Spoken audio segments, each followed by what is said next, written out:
오늘 우리 에스라 7장입니다. 에스라 7장 함께 나오신 말씀 제목은 다 받는 자, 다 받는 자라는 제목으로 보도록 하죠. 7장은 1절부터 28절까지로 되어 있습니다. 나눠보자면요, 세 단락으로 1절부터 10절까지 그냥 에스라에 대한 내용입니다. 에스라. 그리고 11절서부터 24절까지는 조서입니다. 아닥사스 왕의 조서. 그 다음에 25절부터 28절까지는 가르치아. 이렇게 세 단락으로 나눠서 보도록 하겠습니다. 지금 그 6장하고요, 오늘 보는 7장하고, 지난 6장하고 오늘 보는 7장하고 사이에 한 60년 정도의 그런 그 기간, 세월이 흐른 후에 그런 이제 7장의 내용. 그래서 이 일 후에라는 그 내용은 이제 성전이 완공되고 그 행사와 이제 그런 것들이 있은 후라니까 그리고 얼마 후, 한 5, 60년 후 이런 얘기가 되겠죠. 그렇게 되겠습니다. 이 7장에서는요, 이 책의 저자,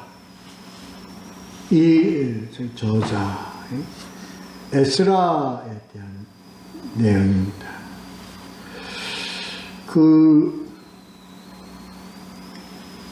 이 성전에 있어서 우리가, 꼭 우리가, 많은 공헌자가 있고, 이란 중에서, 그러나 우리가, 꼭 기억해야 되고, 중심된 인물들이 있는데, 그 세 사람으로 본다면, 한 사람이 스룹바벨이죠.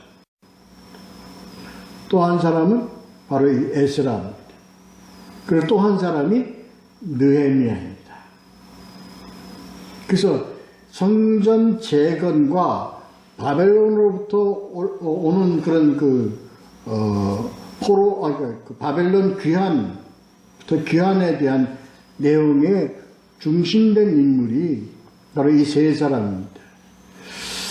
그래서요, 1차 귀환은 스룹바벨을 중심으로 해서 1차 귀환이 이루어지죠. 우리 봤습니다. 1장, 2장에서 봤습니다. 그리고 2차 귀환이 바로 이 에스라를 중심으로 해서 한 2,000명의 귀환자가 있는데 이것을 2차 귀환이라고 보는 거죠.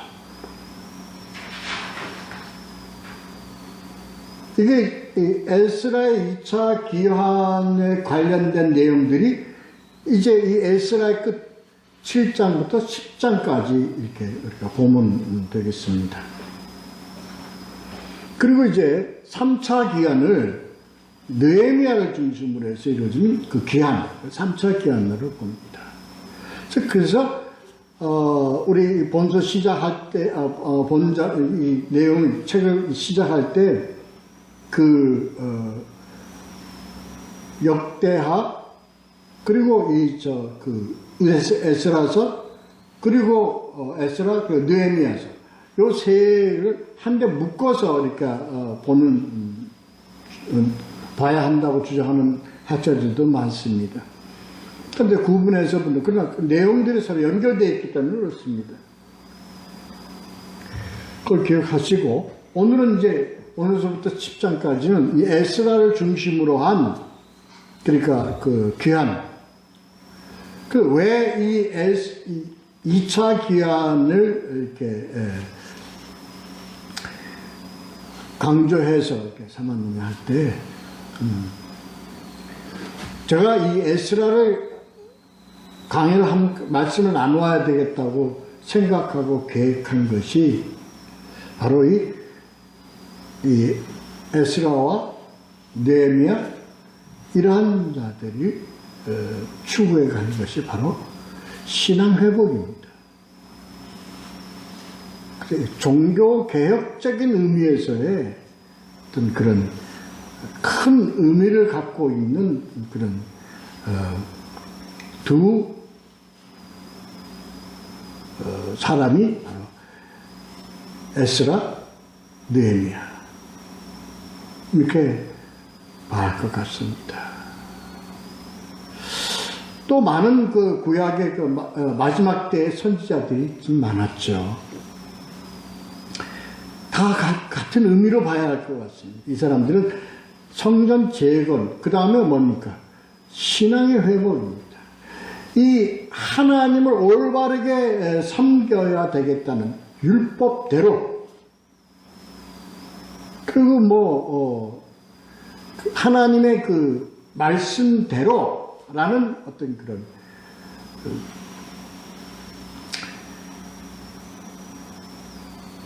그런 그 사명을 가지고 헌신한 그 선지자들.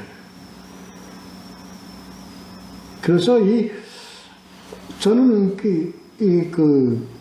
물론 다 이사야, 예레미야 다 이렇게 맞춰 그런 좀 희생한 그 선지자들이 참 많습니다. 네, 그와 못지않게 이 마지막 때의 구약 후반기에 한 에스라, 느헤미야, 그리고 말라기 등등 선지자들 참 우리가 귀하게 여기서 생각해야 될 것 같습니다. 그런데 우리는 오늘날 우리 개신교에서요, 저는 정말 우리 개신교의 의미, 가치, 왜 개신교가 이게 귀하게 우리가, 기독교 개신교가 왜 귀하게 우리가 여겨져야 될 것이냐 하는 것을, 그래서 저는 이런 종교개혁자들, 마틴 루터, 스빙글리, 또 우리,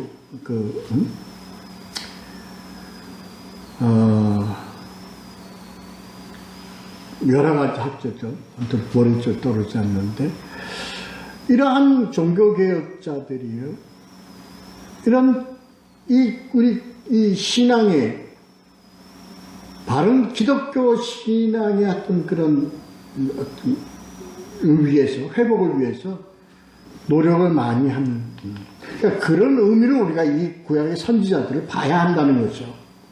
특히 이 에스라를. 그렇습니다. 그래서 이런 의미를 가지고 오늘 이 7장을 함께 좀 나눠보도록 하겠습니다. 그래서요, 에스라의 족보에 대한 1절부터 5절까지요, 에스라의 그 족보에 대해서 쭉 나왔어요. 누구의 6대 소녀, 뭐의 10대 소녀, 무슨 소녀 쭉 해서 5절까지 이렇게 되어 있습니다.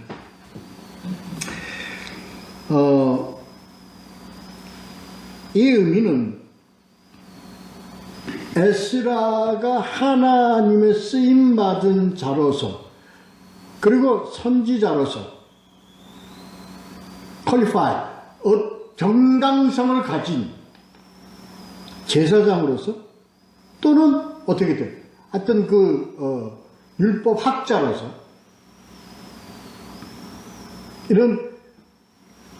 이러한 일에 쓰임받을 수 있는, 하나님 택하심을 받아서 쓰임받을 수 있는 그 정당성을 나타내기 위해서 그 족보까지도 이런 의미로 소개가 된 것으로 우리는 보아집니다.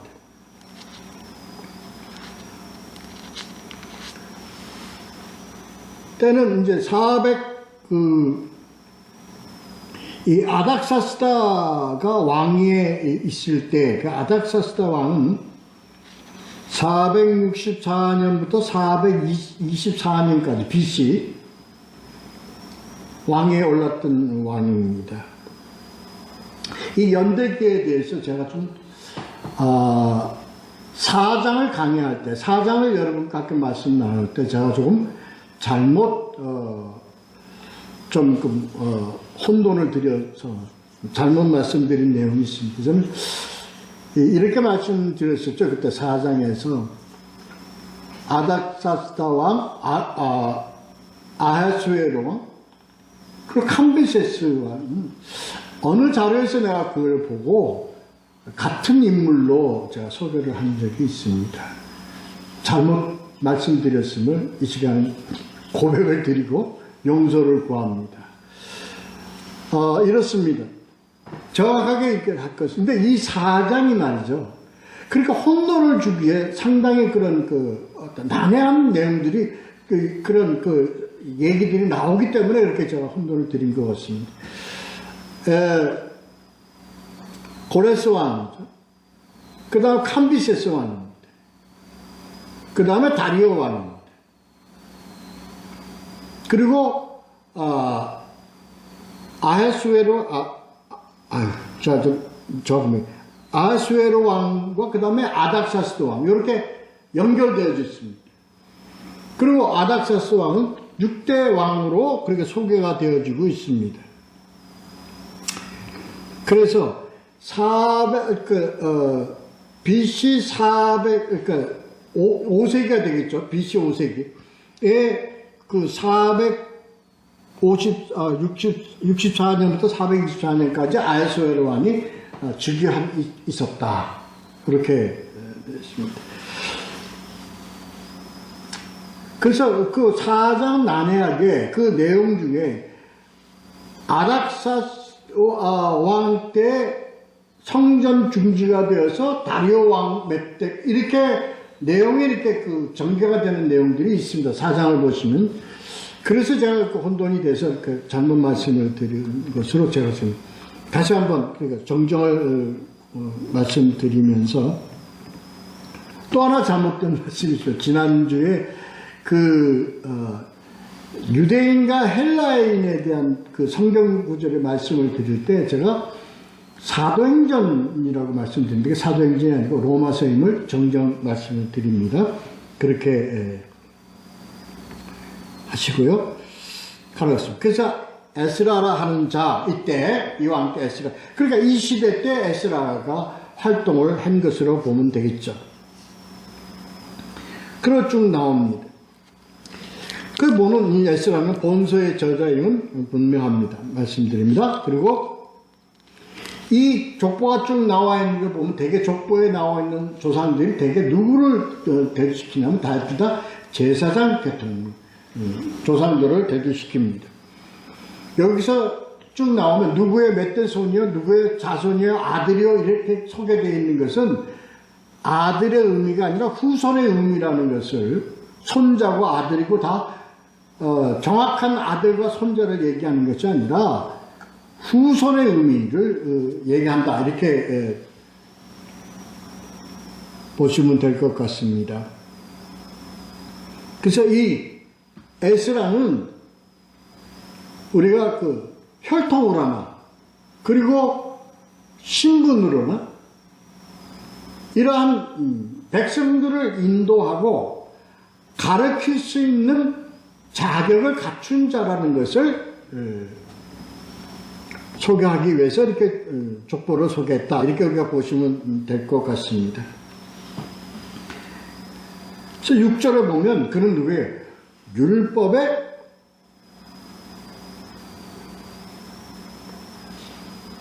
익숙한 학자로서 율법에 익숙한 학자로서라고 소개되어 있습니다. 그래서 율법학자의 개념으로만 우리가 생각을 하는 어떤 그런 판단을 조금 우리가 좀 확산해서 어디에? 말씀에 충실하고 말씀에 전문이고 말씀을 바르게 가진 학자다 이렇게 개념을 생각해야 됩니다. 이러한 관점에서 우리가 칼빈이나 마틴 루터나 쯔링글이나 이러한 종교개혁자들하고 맥을 같이 해야 합니다. 그래서 종교개혁자들이 우리가 바로 이 신앙의 개혁, 신앙의 회복, 종교개혁을 한 이러한 자들의 공통된 에스라나 느헤미야나 이사야나 이 모든 자들이 회복을 해야만 되겠다. 우리가 여기서 바로 잡아야 되겠다. 계획을 해야 되겠다는 그러한 그들의 사명과 그들의 어떤 그런 사역, 목회 방향이 다 뭐에 근거하냐면 바로 이렇게 말씀을 바로 알아. 말씀에 익숙한, 말씀을 옳게 깨닫고 말씀을 바로 소유한 자들이 잘못 가고 있는, 왜곡되어 있는 신앙의 행위나 신앙의 방향이나 이러한 것들을 바로 잡아야 되겠다 하는 그런 사명에 의해서 이 7장 그 나타내고자 하는 내용이 바로 이 내용입니다.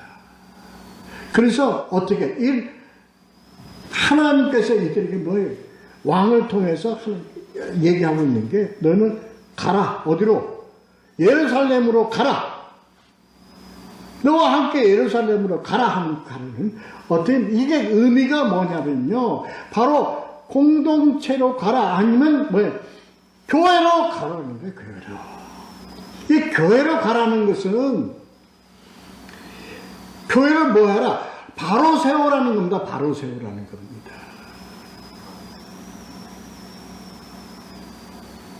그리고 교회를 바로 세우고 왕을 통해서 하나님 명령이 뭡니까? 가르치라는 겁니다. 가르치라. 이게 7장의 내용입니다. 가라가 뭡니까? 두 번째 단락입니다. 세 번째 단락은 뭡니까? 가르치라는 겁니다.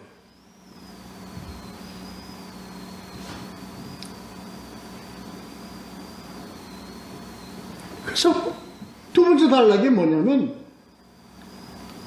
가라. 조서입니다. 누가? 왕이 에스라에게 너는 가가지고 이걸 바로 세워라. 이미 이 성전은 다 어떻게 완공이 됐습니다. 완공이 됐고 우리 진짜 다 본 거 아닙니까? 완공이 되고 봉헌식까지 끝냈습니다. 근데 다시 이렇게 가서 가라 하라는 것은 이 의미는 성전을 다시 건축하고 제가 그런 의미가 아니라 바로 세우라는 의미입니다. 부족한 것을 바로 채우라는 겁니다. 이 의미입니다. 이 두 번째 단락에 왕의 조서를 보면 내용을 다 그렇습니다. 그래서 거기에 들어가는 경비는 비용은 다 낼 테니까 이렇게 해서 이렇게 하라는 것이 두 번째 단락의 내용입니다.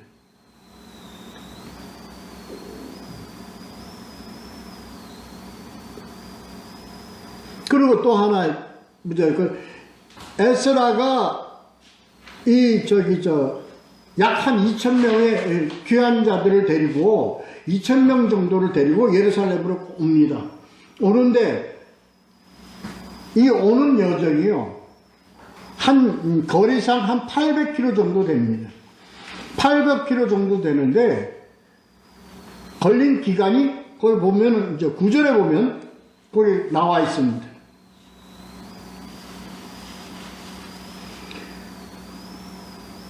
구절을 한번 잠깐 볼까요? 구절을 보면 이렇게 되어 있습니다. 첫째 달 초하루에 바벨론에서 떠났고 길을 떠났고 그리고 도착한 것이 다섯째 달 초하루에 이렇게 되어 있습니다. 그래서 5개월 걸렸다는 얘기죠. 딱 5개월 정도 걸렸다고 좀 되어 있습니다. 근데 이 800km 정도 되는 거리를 5개월로 돌아온 것은 사막을 피해서 이렇게 돌아왔기 때문입니다. 그러니까 이 의미는 우리 첫째 단락도 그렇고, 첫째 귀환도 그렇고, 둘째 귀환도 그렇고, 이 귀환에 대한 의미는 항상 이 저자가 무엇을 상기시키면서 이것을 기록을 했느냐. 그러면 우리는 출애굽의 가나안으로 가는 그 여정을 항상 우리가 보면서 상기하면서 아마 이것을 기록한 것으로 우리가 봐야 합니다. 아니, 의미적으로 그렇습니다.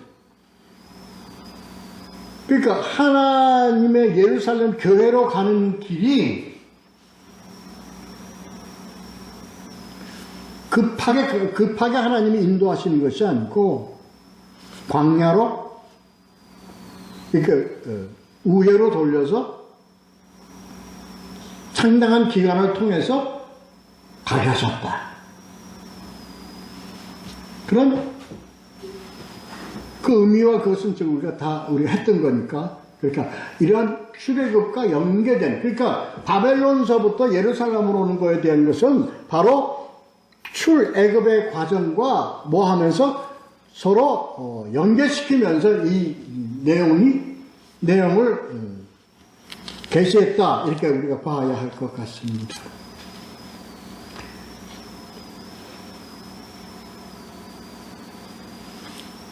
그 하나님의 아닥사스다 왕을 통해서 조서를 내려서 이 가라, 세우라 하라는 그 명령으로 이 조서를 내립니다.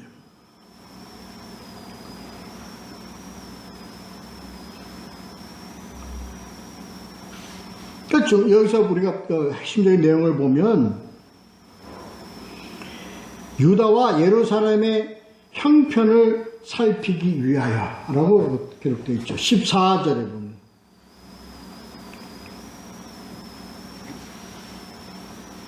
무엇이든지 필요하면 20절에 보면 무엇이든지 궁중 창고에서 내다가 드릴지니라. 다 너희들이 가서 형편을 살피고 부족한 것이 있느냐, 모자란 것이 있느냐, 다 내다가 다 채워라, 다 써라, 다 드리라, 이런 의미입니다.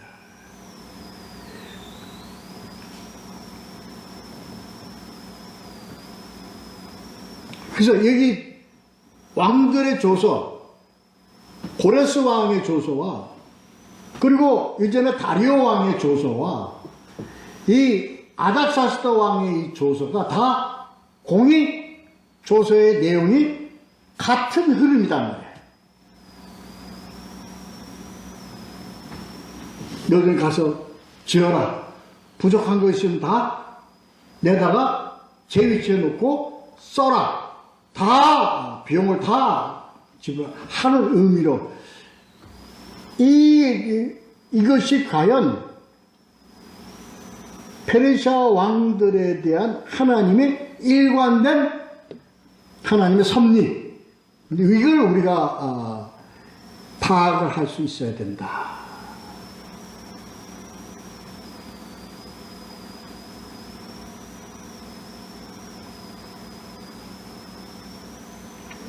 또 하나는 바벨론 귀환을 시키는 하나님의 그 의도, 목적이 더 확실하게 강조적으로 이렇게 반복적으로 하나님께서 이것을 확실한 성을 더 하셨다 하는 의미로 우리가 이걸 해석을 해야 될 것 같습니다. 그래서 이것은 하나님의 변입니다.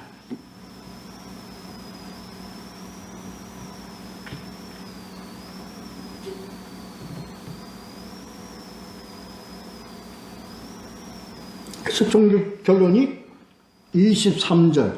이게 누가 내린 조서의 내용입니까? 이게 바로 아닥사스다 왕이 내린 조서의 내용입니다. 23절에 보면 하늘의 하나님이 명령하신 것은 삼가 행하라. 만약에 이것을 어길 경우에 죽이든 가상을 뺐든 뭐하든 귀향을 보내든 하고 엄히 반드시 지켜라는 의미입니다. 23절 보시죠. 23절에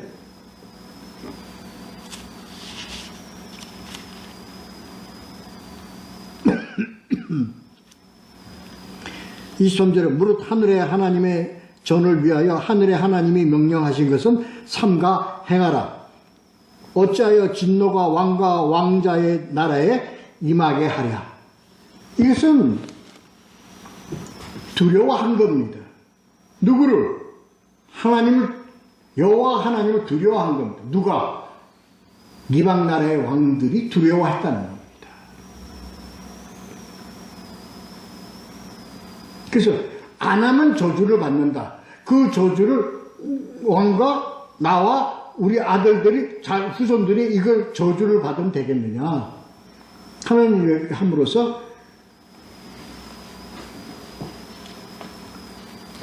그렇습니다. 이거 우리가 파악할 수 있습니다. 그래요.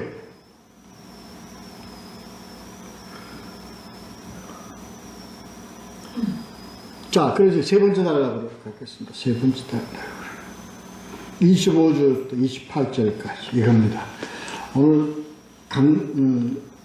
강조를 하고 싶은 요 주제 내용은 바로 25절부터 28절 사이에 있습니다. 그래서 이 조서의 내용을 구분을 하는 겁니다. 명령을 하는 겁니다. 에스라의 아닥사스다 왕. 자, 25절 한번 보시죠. 25절. 에스라야, 너는 내 손에 있는 내 하나님의 지혜를 따라 내 하나님의 율법을 아는 자를 법관과 재판관으로 삼아 강 건너편에 있는 모든 백성을 재판하게 하고 그중 알지 못하는 자는 너희가 가르치라. 이게요, 오늘날 이것을 오늘날 우리에게 하나님이 우리에게 어떤 던지는 메시지 내용, 강조하시는 메시지 내용을 우리가 오늘 좀 묵상을 해야 됩니다. 고찰을 해야 됩니다. 누가 다스려야 돼요? 하나님의 백성들을 누가 다스려야 돼요? 아는 자가 다스려야 됩니다. 뭘 아는 자예요? 하나님의 말씀을 정확하게 하는, 율법을 정확히 하는 자, 오늘날 위해서 말씀, 복음을 정확히 아는 자들이 다스려야 된다. 법관과 재판관을 세워서. 어디에 나옵니까?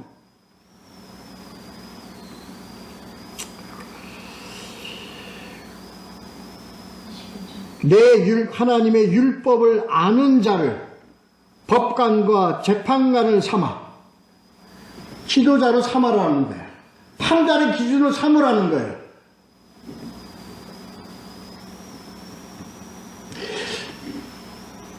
아는 자를 삼아야 됩니다. 바로 아는 자를 삼아야 됩니다. 율법에서 규례와 조례와 규칙이나 그걸 강조해가면서 강요하고 행위를 강요하고 그러므로 하나님을 섬긴다고 잘못 알고 있는 자들이 다스리는 안 된다는 겁니다. 오늘날 우리가 복음을 가르치고 재판하고 하는 것은 뭘 위한 거여야 됩니까? 최종적인 목적이 뭐죠? 하나님의 백성들 어디로 인도하기인 겁니까? 그렇습니다. 영생으로 인도하기 위한 것이 목적이어야 된다는 겁니다. 생명으로 인도해야 되는 것이 오늘 그것이 바로 목적이에요. 다스리는 목적이고 가르치는 목적이 되어야 된다는 겁니다.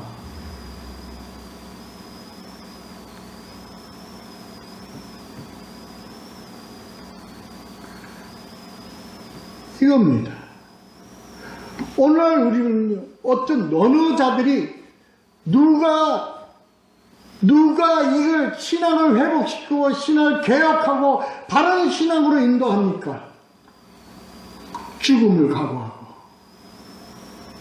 95개의 반박문을 내세우고 성경으로 잘못된 자를 판단하고 그들을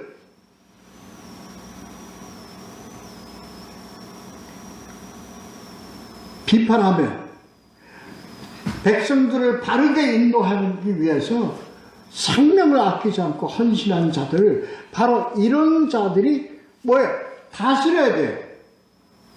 이런 자들이 하나님의 백성을 인도해야 됩니다.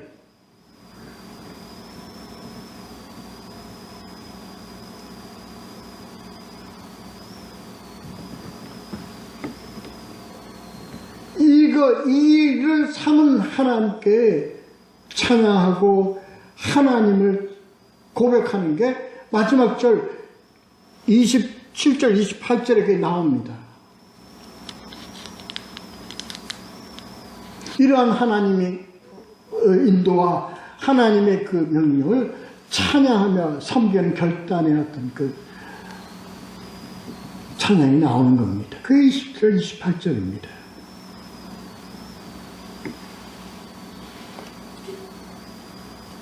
그리고 둘째, 해야 될 것 중요한 거. 그들이 백성을 인도해야 되고, 법관과 재판관이 돼야 되고, 그 다음에 두 번째, 중요한 거. 알지 못하는 자들을 가르치라는 겁니다. 너희가 가르치라. 누가 가르치라? 제대로 아는 놈이 가르치라는 거예요.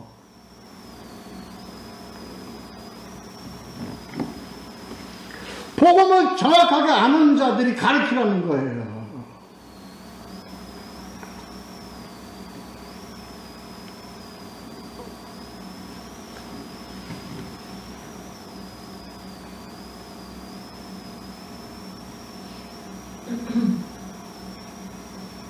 그래서 사역은, 목회는 그 자체가 목적이 되어야 되는 것이 수단이 되어서는 안 됩니다.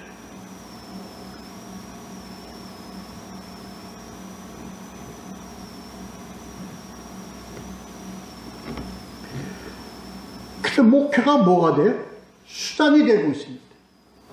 복음 전달이 수단이 되어가고 있는 겁니다.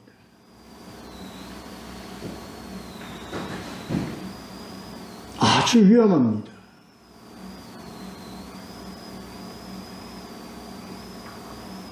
그래서 이들은요, 삶의 환경에서 위협을 두려워합니다.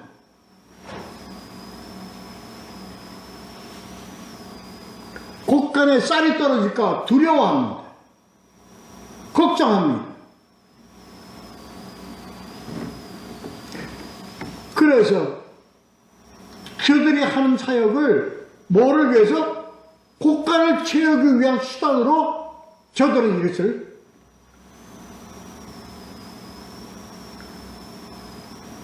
사역을 행하고 있다면 이게 바로 사역을 수단으로 가는 겁니다.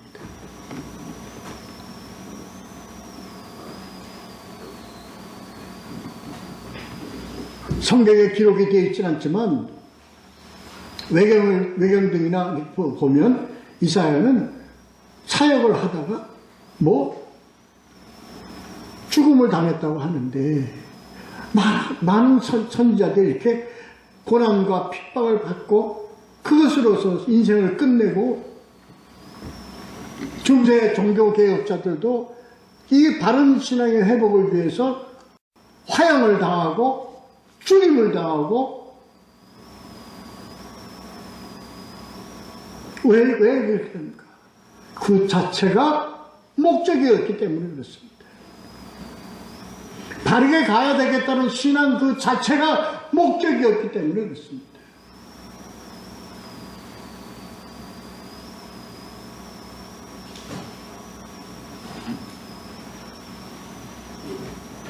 그래서 그들은, 이런 자들은 다 수단의 어떤 도구들, 수단의 어떤 그런 역할의 모든 것을 다 포기하고 버리고 오직 목적을 위해서 달려가는, 이 목적이 바로 누구의 목적이었습니까? 하나님의 목적이었습니다.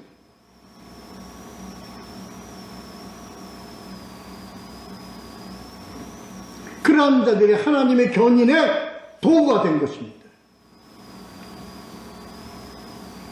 오늘 이 내용을 보면서 우리가요, 오늘날 우리가 이 수단화되어진 이러한 그 교회 역할들을 과감히 버려야 되고, 과감이라는 것을 길에서 벗어나야 합니다. 우리는 목적은 하나님입니다. 우리의 목적은 하나님의 백성입니다. 우리의 목적은 하나님의 백성을 생명으로 인도하는 것 자체가 목적입니다. 이게 명령입니다. 오늘날 하나님의 명령은 뭐였습니까? 주 너의 하나님을 사랑하고, 그하면 주 너의 하나님 사랑한 것 같이 이웃을 하나님의 백성을 사랑하라는 겁니다.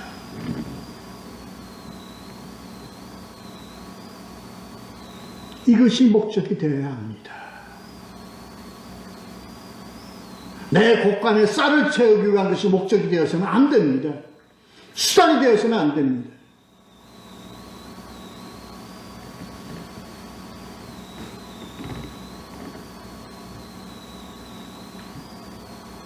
이러한 것을 하나님께서 어떻게 그러한 우리들의 그 역할과 우리들의 그 순종과 우리들의 노력과 우리들의 헌신을 하나님께서는 어떻게 바라보시는가? 보기에 좋았더라.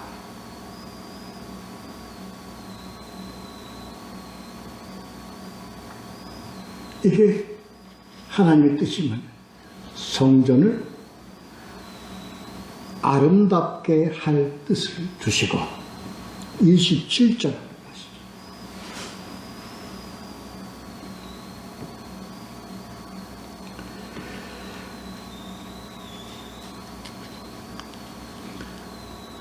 왕의 마음에 예루살렘 여호와의 성전을 아름답게 할 뜻을 두시고, 왕이 성전을 아름답게 꾸미는 것의 뜻을 두시고, 이것을 통해서 하나님께서는 뭐하게? 아름답게. 이게 하나님이 보여준 창조의 하나님의 뜻이요 목적입니다. 어떻게?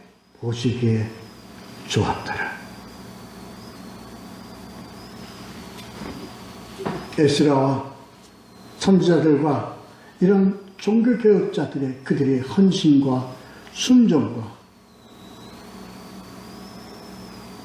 그들의 사역을 통해서 하나님께서는 그들에게 무엇을 입혀드려요? 아름다운 옷을 입혀드립니다.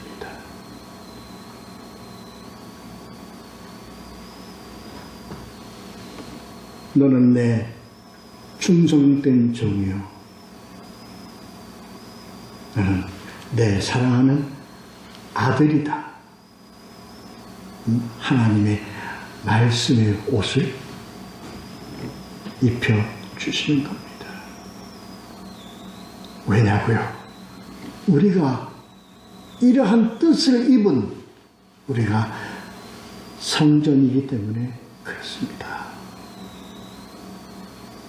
하나님을 섬기는 우리가 성전이기 때문에 그렇습니다.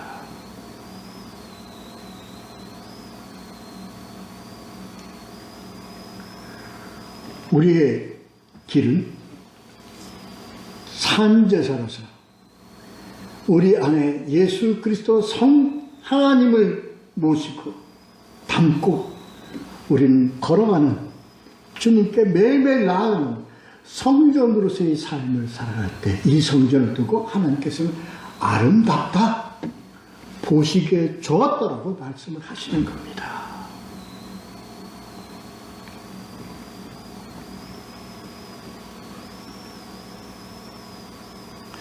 왜? 항상 내 위에 여호와의 손이 있기 때문에 그렇습니다.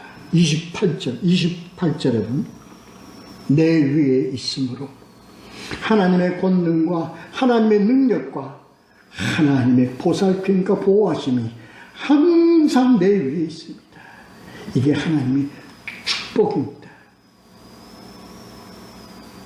내가 세상 끝날까지 너와 함께 하겠다 하시는 하나님, 우리 위에 항상 하나님의 손이 있습니다. 이것을 우리가 매일매일 알고 경험하고 이것을 우리가 알고 인지하고 확신하며 사는 것이 이게 축복입니다. 왜냐고요?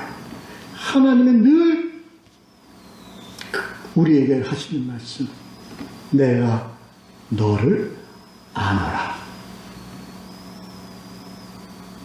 이것이 늘 우리와 함께 하신 하나님의 축도입니다. 축복해 주시는, 우리에게 복을 무한히 내려주신 하나님, 우리 머리 위에 하나님 얹어놓으시는 하나님의 손입니다. 믿고 나아가는 우리 모두가 되시기를 예수 그리스도의 이름으로 축원합니다. 기도하겠습니다.